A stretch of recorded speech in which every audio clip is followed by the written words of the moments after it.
I have seen Star Wars: The Rise of Skywalker, and I am finally ready to talk about it. I have given you all a week to see this movie, so if you have not seen it yet, pause this video, go and see it, and then come back because this review is gonna be full of spoilers starting right now. Spoilers. So overall, this was a good movie. Was it the best of the Star Wars? I don't know, but it was good, and it had a lot of really great moments. The movie overall kind of, yeah, we'll talk about it, but there were lots of great moments that I really liked seeing in the Star Wars universe. So this movie starts out, Kylo Ren is still being Kylo Ren, Rey's trying to learn how to be a Jedi, and Rebels are just doing the Rebel things. It really just picks up where we left off from the last one. What was teased in the trailer, so this is going to be your first spoiler. If I warned you, the spoilers are coming. So what they teased in the trailer was Palpatine being alive. And he was. So we get him pretty quickly in the beginning of the movie. At first it seems kind of weird with the flashes. Like cinematically, they did a really good job of kind of bringing him in. But we're all like, how? How is he still alive? So it turns out he's connected to that robot machine thing, which, I don't know, maybe it's got that kind of General Grievous sort of vibe where he's just mostly machine.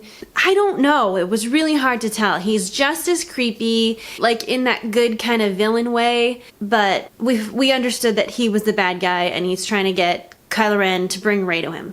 Okay? So that's what's happening with Palpatine. So going back to our kind of main characters, what happens is that the rebels find out that the bad guys are building this giant fleet or something really big is being built and they want to figure out where it is and how to stop it. So Rey goes on this mission to find out where it is. And our main characters come together. So we've got Rey, Finn, Poe, C-3PO, BB-8 going on the Falcon to this mission that kind of Luke started. We go to this really cool desert planet. So we're on this desert planet and there's this really cool festival going on. So they're kind of weaving in there and looking for this specific person and a ship. In the midst of this festival, stormtroopers are kind of after them and we get Lando. I don't remember why he said he was there, but he is, and he helps them kind of hide and then sends them on their way.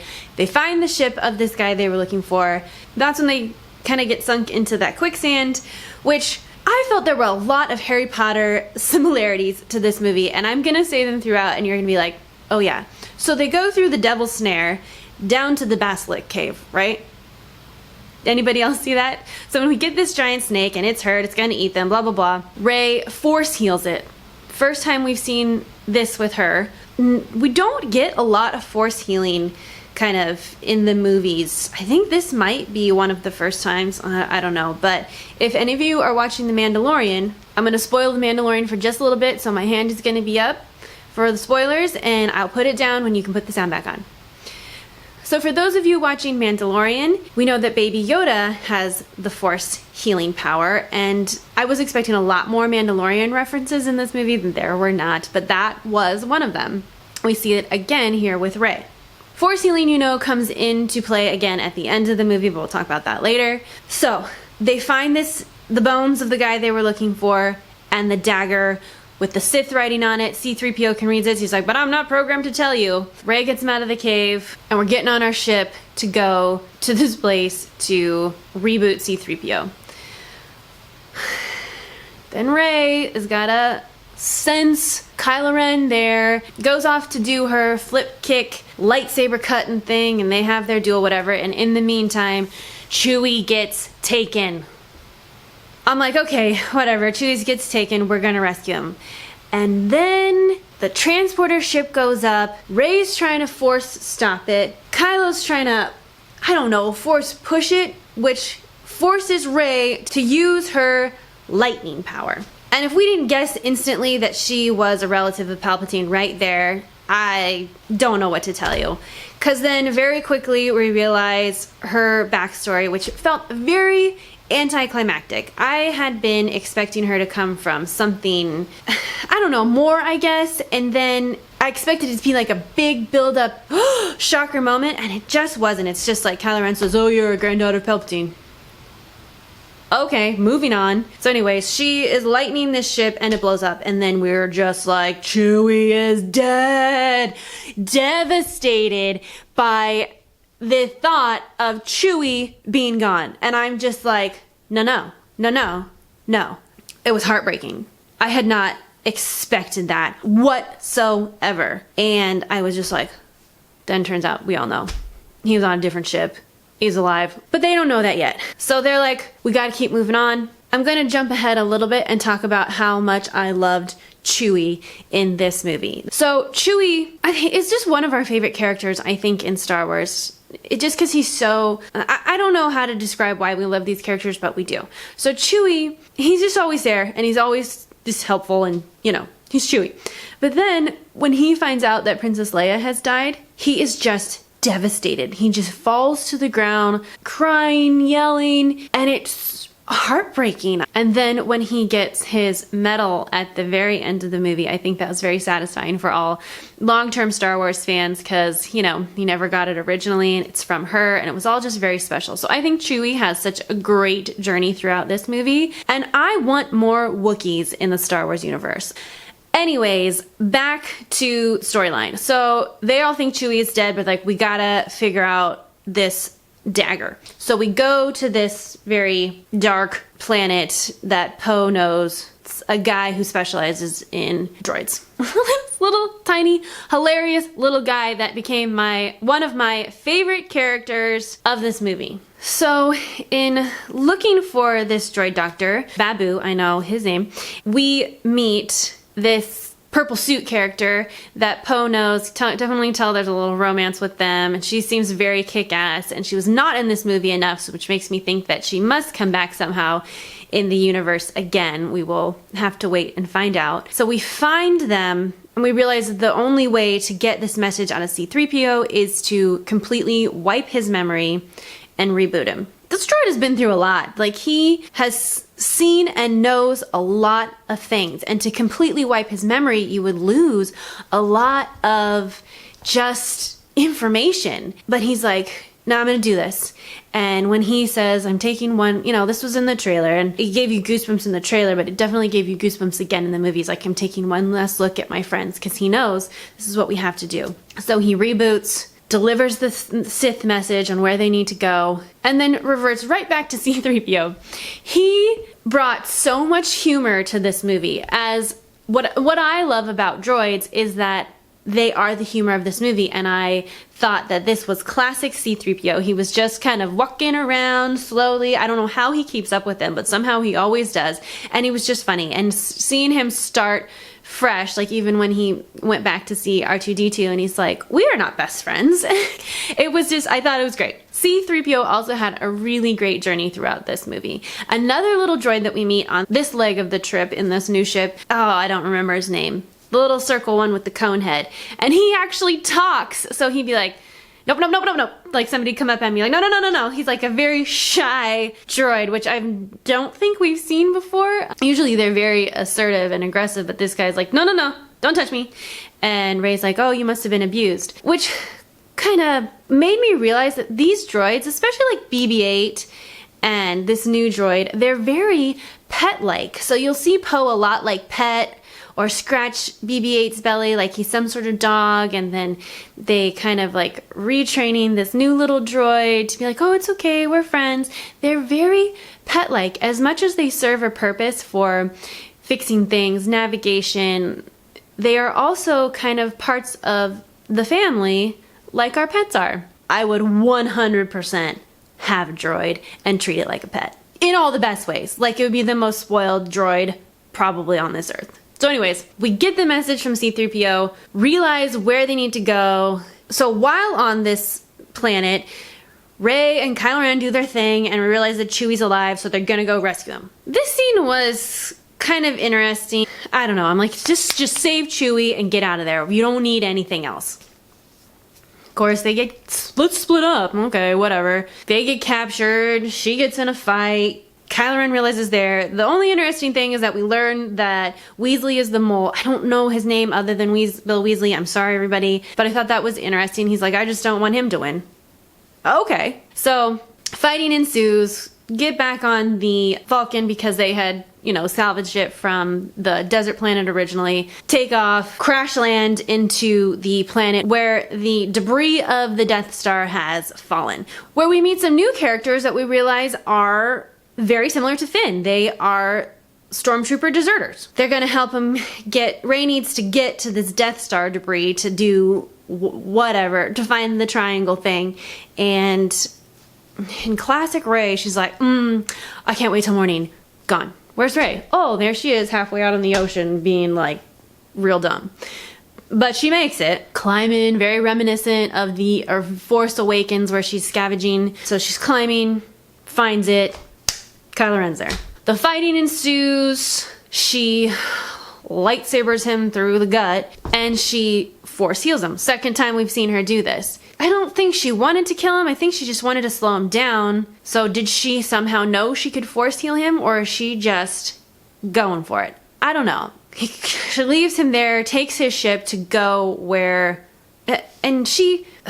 I don't know why she didn't think to tell the rest of her team where she was going, but she straight up just takes his ship and goes. Which leaves Kylo Ren kind of abandoned there with his thoughts, and then that's when we get the return of Han Solo. Return, memory, how they did it, I believed. It was kind of a little hokey, but I believed it. I went with it. So we get Han Solo. I was not expecting that at all. And he kind of just, he talks with his son. He talks with Ben, not Kylo.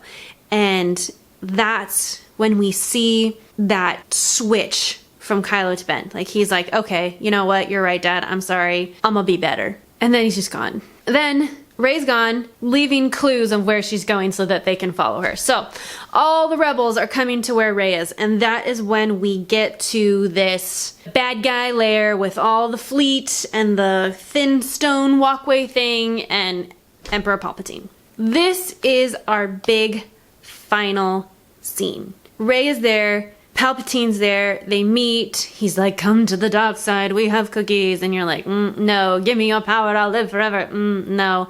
It's like, no, everything he's saying is wrong, and I don't even think Rey was even slightly tempted by it. Like, they wanted us to think maybe she was, but we're like, girl's not falling for this, like, we know her, but she's still like, I mean, of course, the dark side is always tempting because, you know, oh, you'll live forever, you'll have all this power, and you're like, okay, but look how creepy this room is.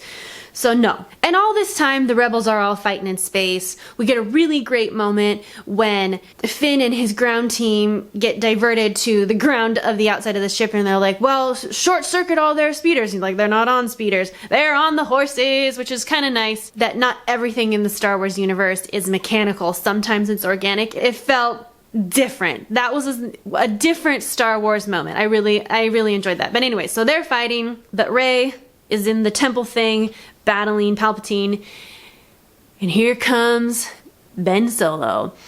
I had really hoped for a wardrobe change for him to be in like Jedi gear, but he's in his casual Sith clothes, I guess, but I wanted him to physically have that switch, but I guess it wasn't necessary. So anyways, he shows up, they do their really cool lightsaber through teleporting thing, whatever, I don't know.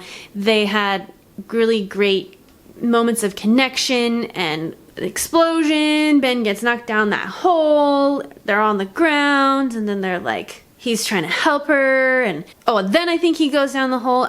Sorry, there was lots going on. So then Rey rolls over and looks at the battle up and hears all the voices of Jedi past, which was a very cool moment for any Star Wars fan, I think, because you were listening for these voices and you're like, that's so-and-so, that's so-and-so, that's so-and-so, and had so many. There were a lot of voices I did not recognize, maybe because it was going so fast, but there were many I did, and that was the moment she was waiting for.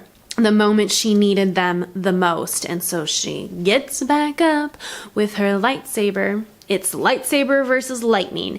And in this, I'm gonna go to Harry Potter again. Another very Harry Potter moment when the lightning comes and it's and then it's so strong the lightning goes back and hits Palpatine just like Voldemort.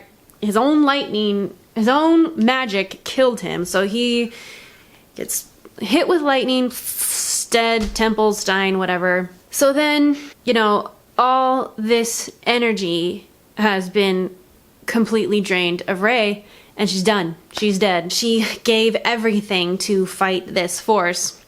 And we get that hand up from the cave, and here comes Ben Solo, and he force heals her. And then we get the kiss that everybody was waiting for, and then he dies. We realize, oh crap, he gave all of his life force to save her. They had their moment, then he was gone. And then when Ben died, I was like, what? Wait. And then the more I thought about it, I was like, okay, I mean, he did so much that there was no coming back from that. They're not just gonna let him live free as a Jedi. He would probably be imprisoned. This was the only way for him to kind of end this story. I mean, otherwise he would have died in a prison somewhere, because you just can't come back from the dark things you do. Like, and the movie opens up with him pretty much slaughtering an entire village. This is how it had to end.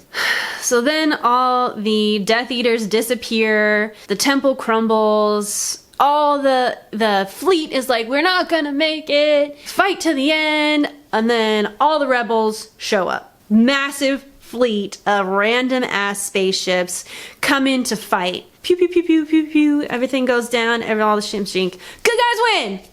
Woo! Like we all knew they would. Movie over. No, not quite. Everybody's cheering, yeah, yeah, yeah. Cut to Tatooine. On Tatooine, in Luke's childhood home that's now filled with sand, she's got Luke and Leia's lightsaber, and she forces them into the sand. And then she lights up her yellow lightsaber that... Where'd that lightsaber come from? Why is it yellow? Why is it covered in leather? Like, how'd you make that lightsaber?